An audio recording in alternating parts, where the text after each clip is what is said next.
বিশ্বাস করুন, কোরআন আমার সামনে, আল্লাহর কসম, কোন জীবিত পীর, কোন মৃত্যু পীর আমার ভাগ্যের ভালো বা মন্দ করার কোন অধিকার রাখে না।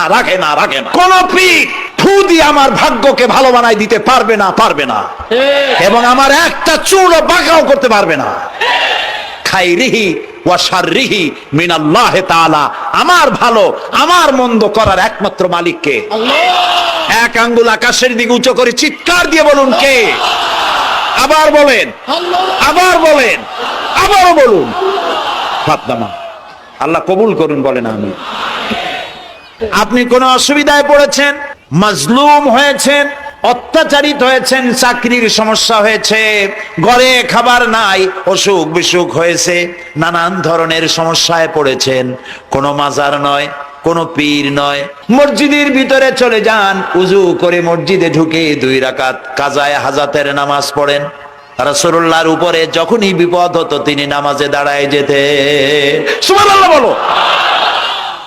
আপনি কেন যাবেন একটা কবরের কাছে? আপনার সাহায্য কামনার জন্য কোনো পীর নয়, আপনার সাহায্যের জন্য কবর নয়, সাহায্য পাওয়ার জন্য কে? আল্লাহ চান আপনার ঈমানটা খালেস হোক। আল্লাহ তাআলা এটা বরদাস্ত করতে পারেন না যে মানুষ কারো কাছে গিয়া আরেকজনের কাছে গিয়ে নথি স্বীকার করুক। আল্লাহ সহ্য করেন না। ইন্না শিরকা লাযুলমুন আযীম, শিরক হচ্ছে মস্ত বড় জুলম, অত্যাচার। আল্লাহ সব থেকে অপছন্দ করেন কোন গুনাহ বলেন? শিরক। আল্লাহ সহ্যই করেন না। আমার এই বক্তব্য দিয়ে আমি কোন পীরকে অমর্যাদা করছি না।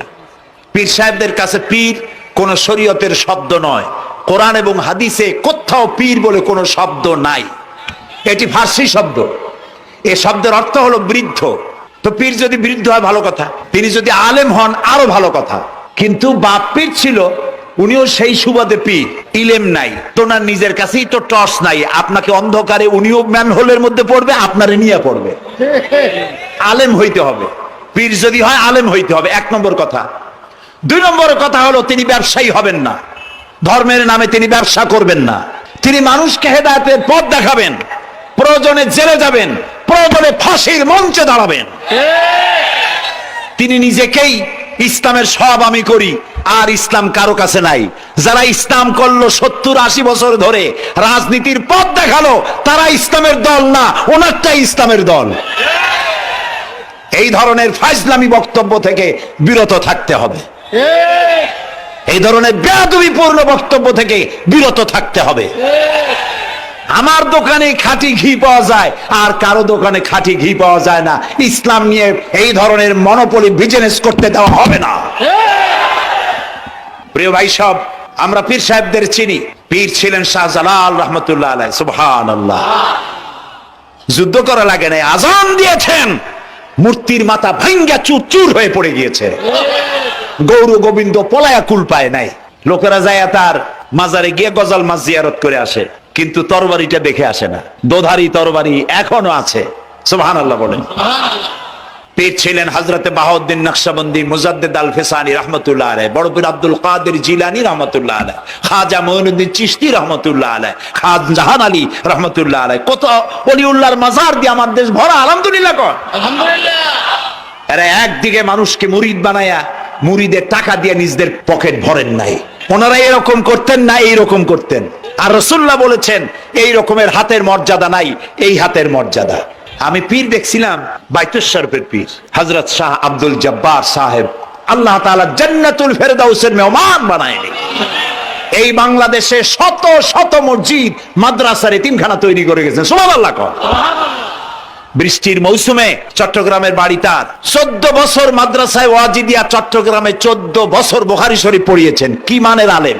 খালি পীর না, মুরিদরা যত টাকা দিত এই টাকা দিয়ে বড় বড় মাদ্রাসা মসজিদ করেছেন। আর বৃষ্টির সময় সাথী সঙ্গী নিয়ে বস্তি এলাকায় যেতেন, পলিথিন দিয়া ছাওয়া, বাচ্চা আর তার স্বামী নিয়ে কাতরায় এক কোনায় বসে আছে, খাবার নাই, চাউল নাই, অসুস্থ, তাদের চাউল দিয়ে আসতেন, তাদের রান্না করার শাকসবজি দিয়ে আসতেন, ওষুধ দিয়ে আসতেন, হাড়ি পাতিল দিয়ে আসতেন।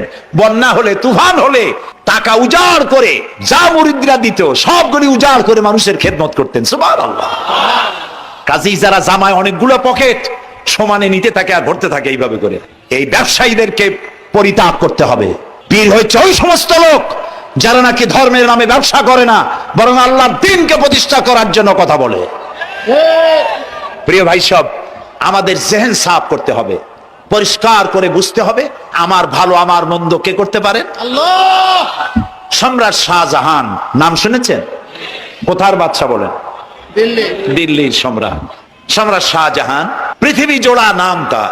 কবি বলছেন, শাহনে জাহাं को जिन्हें फख्र से देते थे बाज, वाज कब्र में है सूरह अलहम्दु की मोहताज। যে শাহজাহানকে কর দিয়া ট্যাক্স দিতে পারলে জনগণ নিজেদেরকে গৌরবান্বিত বলে মনে করত, সেই শাহজাহান কবরে শুয়ে আছে সূরা ফাতিহার মুহতাজ হয়ে আছে। সুবহানাল্লাহ। যদি কেউ আমার কবরের কাছ থেকে হেঁটে যাইতো আর একটু সূরা ইখলাস পড়ে সবরে সানি করতো, আমি কিছু পাইতাম। আহারে, এই এতিম ফকির হয়ে শুয়ে আছে। এক ফকির দিল্লি ঘুরতেছে, একজন বলছে, ভাই তোমারে তো খয়রাত করে দেখতেছি আমি সেই ছোটবেলা থেকে, খালি তুমি খয়রাত করো। একটা জিনিস আপনারা মনে রাখবেন, আজকে যারা গরিব পরিশ্রমের মধ্য দিয়ে কালকে তারা ধনী হতে পারে, কিন্তু যারা ভিক্ষুক, যারা ভিক্ষা করে, জিন্দেগিতে কোনোদিন তারা বড় হতে পারবে না। ভিক্ষা করা যাদের অভ্যাস, জীবনেও বাড়ি করতে পারবে না, জীবনেও ধনী হইতে পারবে না, কিন্তু গরিব ধনী হইতে পারবে। কারণ হলো আল্লাহর কাছে দুইটা বৈধ জিনিস অত্যন্ত ঘৃণিত। কয়টা? একটা হলো তালাক, আর একটা হলো ভিক্ষাবৃত্তি, মানুষের কাছে চাওয়া। আল্লাহ পছন্দ করেন না। তো ভিক্ষুক ঘুরতেছে, একটা লোক বলল, মিয়া তোমার তো সারা জীবনই খরচ করতে দেখি। খরচ করবো না, করবো কি? যার কাছে যাই সে দেয় 4 আনা 2 আনা 1 টাকা, এর বেশি তো দেয় না। তাই দিয়ে আমি কেমনে বড় লোক হবো? কয় যে তুমি বাদশারে চোখে দেখো না, বাদশারে চোখে দেখো না। কয় বাদশার কাছে কি আমার মতো লোক যাইতে পারে নাকি? কল না, যাইতে হবে, যাও। বাদশা একবার যাবা, এমন দেওয়া দেবে জীবনে আর তোমার খরচ করা লাগবে না। পাতি শিয়ালের পিছনে ঘুরে তো লাভ নাই। পাতি শিয়ালে খায় মুরগি, তোমার একটা ঠ্যাং দেবে, দাঁতের খেলালের কাজ হবে না। বাঘের পিছনে ঘোরো, বাঘে খায় গরু আর হরিণ, একটা রান দিলে তুমি 1 সপ্তাহ খাইতে পারবে। কাজে ঘুরতে গিয়েও বোঝা উচিত কার সাথে ঘুরি। তো বলছে বাদশার কাছে যাও। তো বাদশারে পাবো কই? কই তো দেখলাম কেবল মসজিদে ঢুকলো। তারপরে ফকির গিয়ে দাঁড়ায় আছে বারান্দায়, দেখে যে উনি বাদশা ভেতরে বসে হাত তুলে আছে ভাবে, আর চোখ দিয়ে পানি পড়ে দাড়ি ভিজে ভিজে পড়তেছে। নামাজ শেষ করে, মোনাজাত শেষ করে বাদশা বেরিয়েছেন। কোন বাদশা? শাহজাহান। বাইরে আসার পর ফকির বলল, আসসালামু আলাইকুম বলে ফকির রওনা করছে। বাদশা বলে, দাঁড়াও, তুমি যে রওনা করলা, তোমার তো ভিক্ষুক মনে হয়, আর লোকেরা যারা ভিক্ষুক না তারাও তো আমার কাছে চায়, আর তুমি তো ভিক্ষুক, চাইলে না কেন কিছু? ভিক্ষুক বলে, জাহাপানা, আমি কিছু চাইতেই এসেছিলাম আপনার কাছে, কিন্তু আপনার করুণ অবস্থা দেখে আমার জ্ঞানের চোখ খুলে গিয়েছে। আমি দেখতে পেলাম আমি যার কাছে চাইতে এসেছি, আমি তো কান্দি না, হাতও পাতি নাই।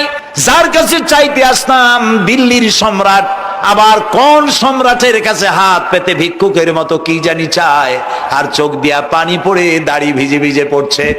আমার জ্ঞানের চোখ খুলে গেছে, দুনিয়ার বাদশার কাছে আর চাইবো না। বাদশা কান্দে যে বাদশার কাছে, তার কাছেই চাইবো। প্রিয় ভাই সব, এই জন্যে জিহেন সাফ করে ফেলুন।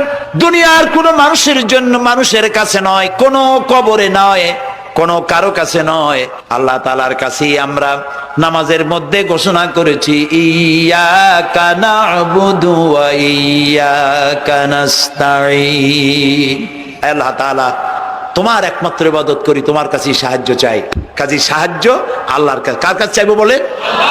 আল্লাহ আমাদের ঈমান পোক্ত করে দিন। আমরা বলি আমিন, আমরা বলি আমিন। অসুখ বিসুখ হইলে পরে ধৈর্য ধরবেন। অনেক মানুষ আছে জ্বর হইলে কয় যে এত নামাজ পড়ি খালি জ্বর আমারই হয়, এত রোজা রাখি, ভালো ভালো কাম করি, আমার ছেলের অসুখ মোটে সারিই না। এই জাতীয় কথা বলবেন না। মুমিনের পায়ে যদি কাঁটাও ফোটে, সওয়াব থেকে খালি নাই। সুবহানাল্লাহ। ধৈর্য ধরতে হবে।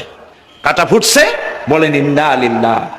আজাবান লিল মুমিন, মুমিনের জন্য বড়ই আশ্চর্য ব্যাপার, বিপদ হইলেও শুকর আদায় করে, আর সুখে থাকলেও শুকর আদায় করে। সুবহানাল্লাহ বিহামদি। বিপদ আসলে সে বলে ইন্না লিল্লাহি, বলেন ইন্না লিল্লাহি ওয়া ইন্না ইলাইহি রাজিউন। আর যখন শান্তি আসে বলে আলহামদুলিল্লাহ। দুই অবস্থায় তার জন্য নিয়ামত আল্লাহর তরফ থেকে সে পায়। আলহামদুলিল্লাহ।